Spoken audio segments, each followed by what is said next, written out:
Bonjour tout le monde, et si nous regardions ensemble dans quelles énergies nous allons évoluer durant la pleine lune du 27 novembre, dont les énergies courront jusqu'au 12 décembre 2023, bien évidemment.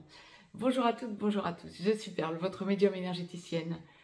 Première des 6 capsules dédiées à la pleine lune du 27 novembre 2023. Capsule donc qui va mettre en place un petit peu ce à quoi nous pouvons nous attendre dans la sphère mondiale, globale et santé. Donc je fais toujours un distinguo entre mondial et global. Global c'est pour vous, mais globalement, ce qui peut vous attendre dans votre entourage, au quotidien, etc. Sphère mondiale, c'est l'évolution mondiale, bien évidemment. Je ne vous l'avais jamais précisé, mais je tenais quand même à vous le préciser cette fois-ci. Bon, donc pour cette pleine lune du 27 novembre, qui met en place des énergies qui courront jusqu'au 12 décembre 2023, date de la prochaine nouvelle lune, nous allons donc voir un petit peu ce à quoi nous pouvons nous attendre dans les domaines que je viens de vous citer. On finira par la santé, comme d'habitude, tous ces derniers temps, quand je vous fais état de ces 6 capsules. Donc, cette première capsule, je vais peut-être un petit peu plus vous détailler, astrologiquement parlant, ce à quoi nous pouvons nous attendre. Mais donc, cette pleine lune du 27 novembre 2023 sera effective à 9h17 temps universel, 10h17 temps universel plus 1 heure pour l'Europe de l'Ouest en heure d'hiver par exemple. Pour savoir à quelle heure sera effective la pleine lune dans votre fuseau horaire, bien vous retranchez ou vous ajoutez des heures en fonction donc de l'endroit où vous êtes et de votre fuseau horaire par rapport au méridien de Greenwich. Donc à 9h17 temps universel sera donc cette pleine lune du 27 novembre. Et elle sera donc effective, la pleine lune étant toujours l'opposition du soleil à la lune, elle sera effective à 4,51 Sagittaire pour le soleil et donc à son opposé 4,51 Gémeaux pour la lune. Il y a des aspects importants que je vous ai listés, il n'y en a pas 50 000 mais ceux-là m'ont paru très importants, vous allez comprendre pourquoi.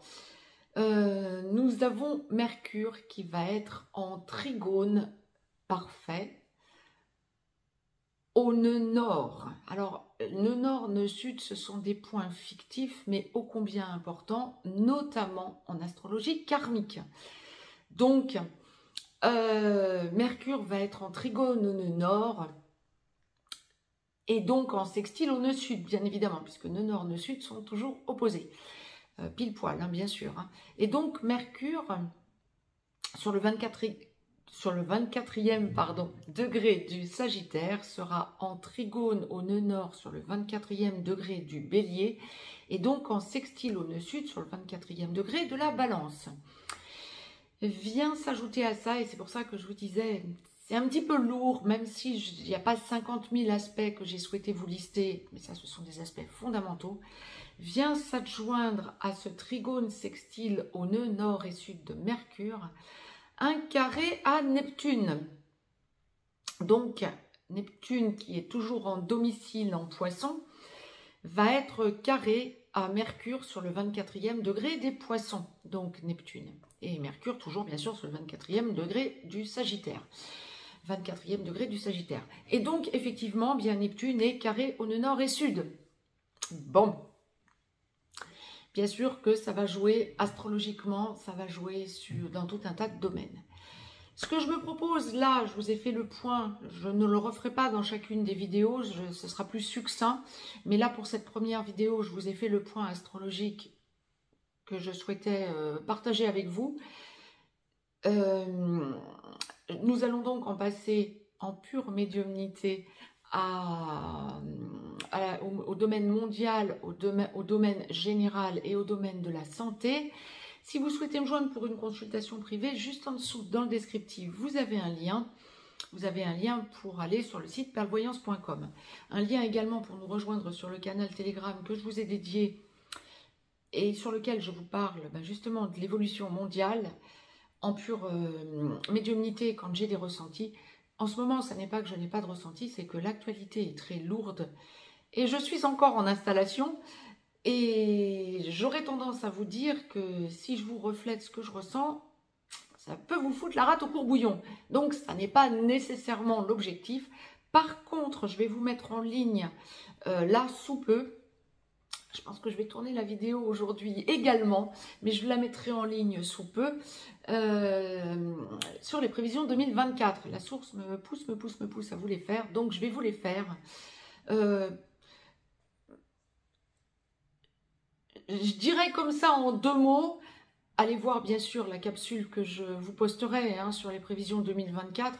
Mais je dirais comme ça en 2 mots que ça ne va pas être la panacée. Effectivement, ça ne va pas être la joie. Ça ne va pas être une année de joie, apparemment, vu les informations que j'en ai de la source. Mais artisan de lumière que vous êtes, vous allez vous en sortir haut la main. Donc, je reviens vers vous pour les prévisions 2024 sous peu. Dans la sphère mondiale, à quoi peut-on s'attendre donc du 27 novembre au 12 décembre 2023? Nous pouvons nous attendre à des révélations de plus en plus impactantes, à une évidence de lâcher, oh oui, ce que la source envoie, une évidence de lâcher de tout ce qui dysfonctionne en quelque sorte. Il y a beaucoup de réflexions. Il va continuer à y avoir une espèce de dualité entre le mal et le bien, on le dira comme ça pour faire sobre. Mais de plus en plus, nous allons ressentir une hésitation du mal, entre guillemets, à continuer son action. Donc ça, c'est top. Dans différents domaines, ai-je besoin de vous les détailler? Que ce soit les guerres ou que ce soit la santé globale, générale, l'OMS et tout le reste, il semble qu'il y ait un ralentissement et de moins en moins d'impact global de la population, en quelque sorte. Donc ça, chacun commence à se rééquilibrer et à sentir d'une manière différente, une écoute différente. Donc, la seule chose qui puisse impacter à l'heure qu'il est, ça va être des mises en place qui seront effectives sur 2024 principalement. Mais on sent qu'il y a une hésitation, on sent qu'il y a du retard dans la mise en place de ce genre de blocage mondial, bien parce que les gens se laissent de moins en moins impacter. Donc, restez sur votre droit fil et justement, ne prêtez pas trop attention, et en tout cas, une attention de croyance en ce qu'on vous dit qui vous semble totalement dépourvu de sens aujourd'hui. Il y a une espèce de résistance de la population.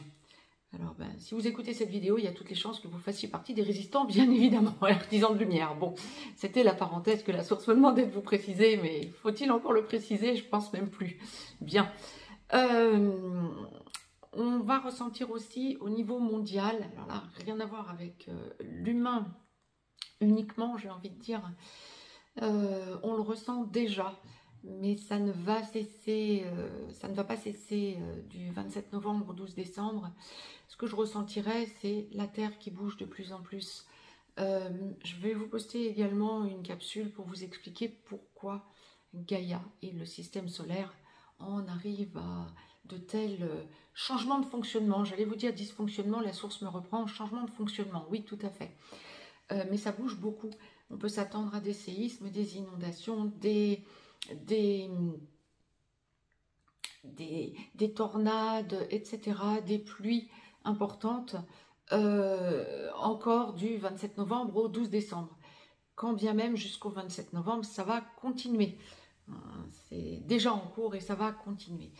Des choses nouvelles apparaissent au niveau mondial. Là, je continue sur la lancée, la Terre qui agit et réagit. Et nous ressentons de plus en plus que ça me fait un petit peu sourire, mais c'est ce que la source me demande de vous transmettre. Changement climatique, oui, mais pas dans le sens que l'on nous indiquait tous ces derniers temps. Un réchauffement climatique, oui, mais avec tous les séismes, avec toutes les éruptions volcaniques, ça va s'inverser la vapeur et nous allons nous rendre compte que la Terre se refroidit sous peu. Ça fait un moment que la source me demande de vous véhiculer cette idée, donc je le fais aujourd'hui bien parce que c'est en plein dans un début de logique que vous allez commencer à entendre de plus en plus à partir de cette pleine lune. La pleine lune étant toujours la descente dans la matière, la descente concrète, pratique de ce qui s'est mis en place et qui est monté en puissance de la nouvelle lune à la pleine lune. On sent toujours que de la pleine lune à la nouvelle lune qui suit, les choses descendent dans la matière. Bien, c'est exactement ça. On va commencer à avoir ce genre d'informations. N'hésitez pas à en faire des retours parce que ça va être intéressant. Ah bon, réchauffement climatique, et puis finalement, bien non, nous allons être en période de refroidissement. Alors, je ne pense pas nécessairement que ça va être une période d'ère glaciaire, hein, mais on va avoir un refroidissement comme il y en a déjà eu à plusieurs reprises, notamment au cours de ces 2000 dernières années. Hein. Donc, bon, ça n'empêche que, bien évidemment, nous continuons à être impactés par tout un tas de choses au niveau de l'économie mondiale quant à tout un tas de choses que l'on veut nous faire croire et sur lesquelles nous commençons à revenir. Par exemple, les voitures électriques et tout ce qui va s'en suivre. Donc voilà, j'y reviendrai surtout sur Telegram, donc n'hésitez pas à vous inscrire sur Telegram, vous aurez des informations en direct. Mais là, j'aurais tendance à dire que, vu ce que la source envoie, ça va commencer à monter en puissance, là, avant le 12 décembre, donc, hein, du 27 novembre, même peut-être un petit peu avant la pleine lune, du 27 novembre jusqu'au 12 décembre, on va sentir que des choses nouvelles, des informations nouvelles nous arrivent. Bon, ben c'est top, dans les sphères que je vous indiquais. Il peut aussi y avoir de nouvelles pandémies, comme la source me le présente, ou en tout cas de nouvelles alertes. Ou épidémie, on va être gentil, on va dire épidémie. Hein, bon,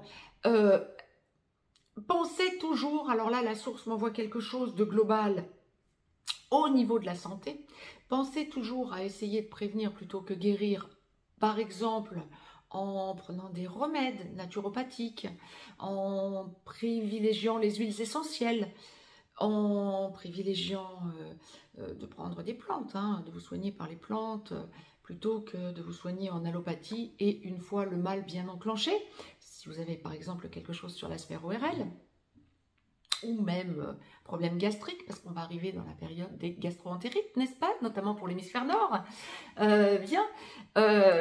notamment pour les fêtes de fin d'année, généralement ça se développe, hein, avec les apéros gastro, mais bon, après, je vous le dis sur le mode un petit peu humour, mais c'est un peu l'idée quand même, donc essayez plutôt de prévenir plutôt que guérir, mais soignez-vous principalement avec des plantes ou par des remèdes naturels, plus qu'en allopathie, bien sûr. C'était la parenthèse que la source me demandait de vous transmettre. Ceci étant dit, boostez-vous en vitamines. C'est vraiment le moment. Même dans l'hémisphère sud, j'aurais envie de dire, même si pour vous, on va arriver du printemps, la fin de printemps en été, boostez-vous tout de même en vitamines. La source le recommande grandement et vivement. Donc, message passé. Maintenant, quand on va regarder la sphère générale pour tout un chacun, vous pouvez vous attendre à des rééquilibrages, tentatives de rééquilibrage pour tout un chacun et sentir que vous priorisez votre cocon. On va y venir, on va y revenir dans les différentes capsules à suivre dans les différents domaines. Mais pour un global, pour tout un chacun, vu ce que la source est en train de m'envoyer, il y a une idée de questionnement, de choix à faire pour vous, choisir dans les différents domaines sur lesquels nous reviendrons, hein, mais tout en priorisant votre foyer, votre intérieur. Alors peut-être c'est aussi prendre du recul sur les sujets qui vous impactent, hein. Encore encore une fois, hein, suivant le domaine, prendre du recul chez vous tranquillement. Mais en tout cas, ça va être une quinzaine du 27 novembre au 12 décembre où vous allez ressentir dans la globalité ce besoin de prendre du recul sur chacune des situations. Alors, plus ce sera une situation impactante, plus bien sûr il vous sera conseillé de prendre du recul. Évitez d'agir sur le coup de l'impulsion. La source le montre clairement. Essayez toujours de prendre du recul et de vous poser chez vous tranquille un moment de repli d'intériorité, de façon, même si vous êtes traité de laxiste, peu importe, prenez du recul et essayez de trouver le meilleur compromis ou la chose la plus adaptée en sentant que ça vous équilibre, que ça vous va bien plutôt que d'agir sur le coup de l'impulsion. Et vous allez ressentir au fil du temps, durant cette quinzaine, et dans différents domaines, hein, ça va vous impacter dans différents domaines, vous allez ressentir que globalement, bien, ça vous fait hausser votre taux vibratoire parce que vous ne vous laissez plus impacter par n'importe quoi. Et ça va dans le sens, on est en train de boucler la boucle quelque part, gratitude à la source de nous envoyer ce genre de choses, ça va dans le sens de ce que je vous indiquais au début, donc ne pas se laisser impacter par tout ce qu'on va vous véhiculer comme idée H24. Vous haussez, vous sortez du carcan, vous sortez, allez, on va l'employer le terme de la matrice, hein, vous voyez les choses autrement, de façon à sentir que vous êtes à côté et non pas en réaction contre. Vous êtes à côté de ce que l'on vous envoie comme information qui ne vous correspond pas, comme attitude qu'on vous demande d'avoir et qui ne vous va pas, etc. Maintenant, je ne dis pas que ça va être un long fleuve tranquille, hein, du 27 novembre au 12 décembre. Mais ce que la source m'envoie, c'est que c'est une période où vous allez sentir que vous vous prenez en main pour vous équilibrer, que vous ne vous laissez plus impacter ou pas impacter, ou plus impacter, comme vous auriez pu vous laisser impacter avant, en réagissant ou surréagissant en instantané. Prenez du recul tant que vous y pensez, à chaque fois que vous aurez à y penser. C'était le message que la source me demandait de vous véhiculer. Maintenant, si je dois être complète au niveau de la santé, je vous avais fait une parenthèse santé là en plein milieu de la sphère mondiale et du général. Restez le plus ancré possible. Derrière moi, cube de Métatron, par exemple, ça peut vous aider. Un cube de Métatron peut vous aider à vous ancrer. Restez le plus ancré possible. Restez le plus aligné possible par rapport à vos valeurs. Sentez que vous faites un arrêt sur image plutôt que de réagir ou surréagir, quelle que soit la situation et quel que soit le sujet abordé. Et ça vous apaise à l'intérieur. Sentez combien vous allez peut-être marcher au ralenti durant cette quinzaine du 27 novembre au 12 décembre. Vous allez peut-être avoir l'impression de marcher au ralenti, mais c'est une période qui me semble une période d'introspection pour tout un chacun au niveau de votre santé. Sentez que vous vous apaisez pour que ça vous aide à évoluer et pour que ça vous aide à poser vos nouvelles énergies. Je ne serais pas étonnée qu'il y ait beaucoup d'entre vous qui ressentiez que vous faites un saut quantique, comme vous savez que j'aime le dire, parce que ça active le quantum et le quum. Donc, sentez que vous activez votre côté quantique en vous posant et en vous apaisant. Mais le quantique va avoir son importance. C'est intéressant. Mondialement parlant, ce ne serait pas étonnant qu'on ait des révélations au niveau justement de l'énergie quantique. Donc, la boucle est bouclée encore une fois. Bon, quant à moi, je vous laisse pour cette capsule donc qui avait trait à la sphère mondiale, la sphère générale pour tout un chacun et la sphère de la santé. Buvez beaucoup d'eau plate, soignez-vous aussi en mangeant équilibré, évitez les produits transformés, je n'aurai de cesse de vous le dire. Je reviens vers vous pour tous les autres domaines. Les 2 dernières capsules seront dédiées aux relations sacrées, vous le savez maintenant. Je vous embrasse et je vous dis à tout de suite pour les autres capsules et à très vite pour d'autres sujets, notamment des chroniques. Je vous embrasse, très très belle journée à toutes et à tous et très très belle pleine lune à toutes et à tous.